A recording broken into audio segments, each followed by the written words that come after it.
Hello, I'm Sachin from the Faculty of Electrical Engineering, Mathematics, and Computer Science at Delft University of Technology. In this tutorial, we will explore the implementation of a motor model in a microcontroller. We will begin by reviewing the motor model that we discussed in earlier lectures.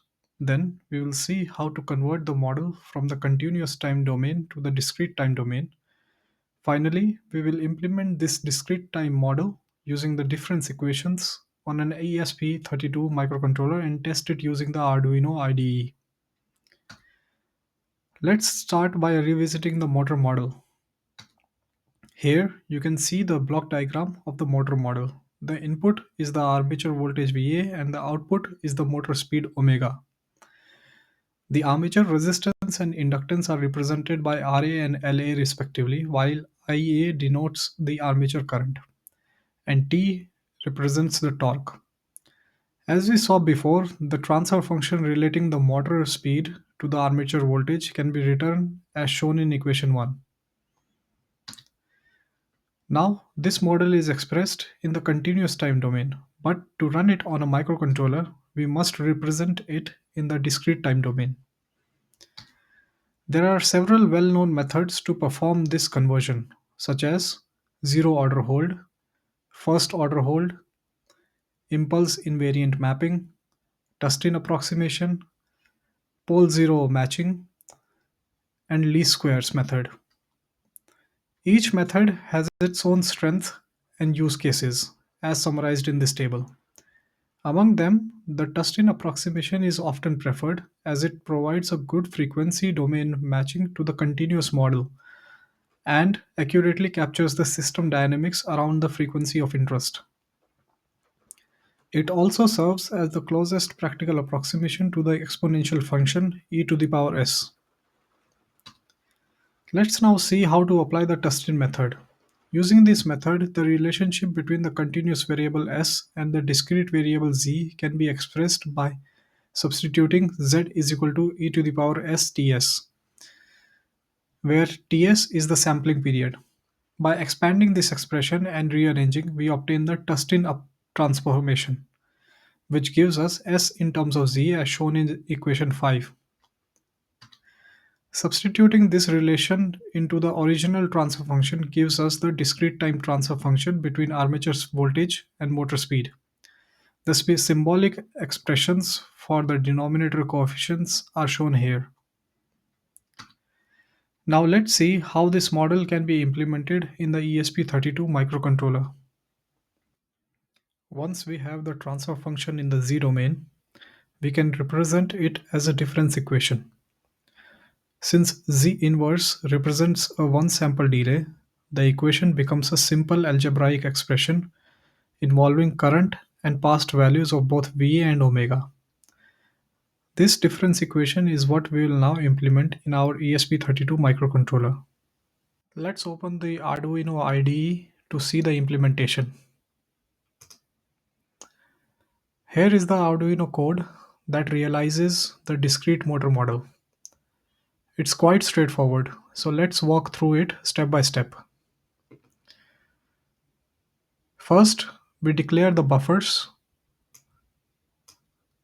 for storing previous and current samples of the input voltage and the output speed omega. Each is a floating point array of size 3, one for the current sample and two for the previous ones. Next, the coefficients of the difference equations are defined. These coefficients correspond to a sampling frequency of 1 kHz, calculated from the discrete time transfer function.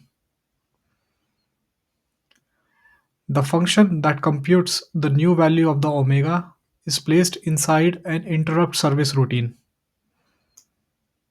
ISR. Within the ISR, the difference equation is implemented exactly as derived earlier, using the current and previous values of VA and omega. Once the new value is calculated, the older samples are shifted to make room for the new iteration. This ensures correct operation for the next sampling period.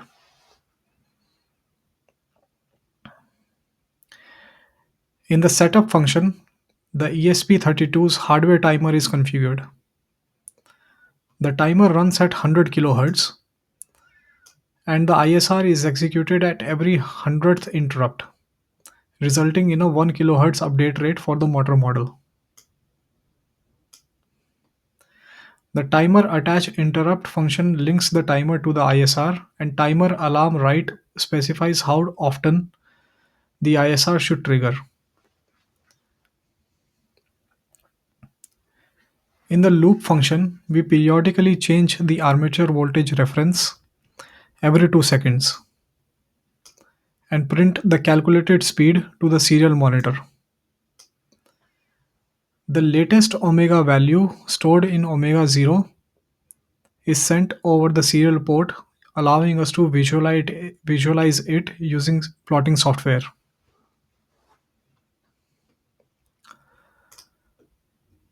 Let's now upload the code to the ESP32 and look at the results.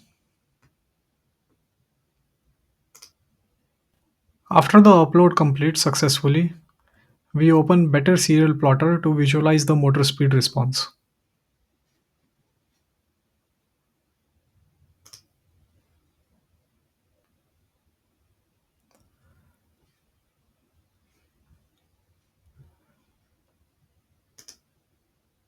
We set the baud rate equal to 115200 and also select the right COM port.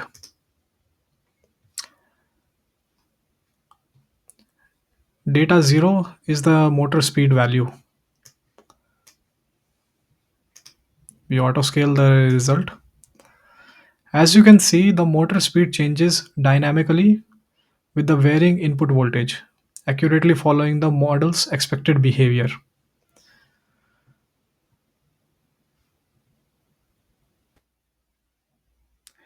Now that we have seen the demo, let's summarize what we have done. In this tutorial, we first reviewed the DC motor model and its voltage to speed transfer function. Then, we explored different methods for continuous to discrete conversion, focusing on the Tustin approximation. We derived the difference equation for the discrete time model and finally implemented it on an ESP32 microcontroller using Arduino code. This concludes the tutorial. Thank you very much for your attention and good luck with the rest of your studies.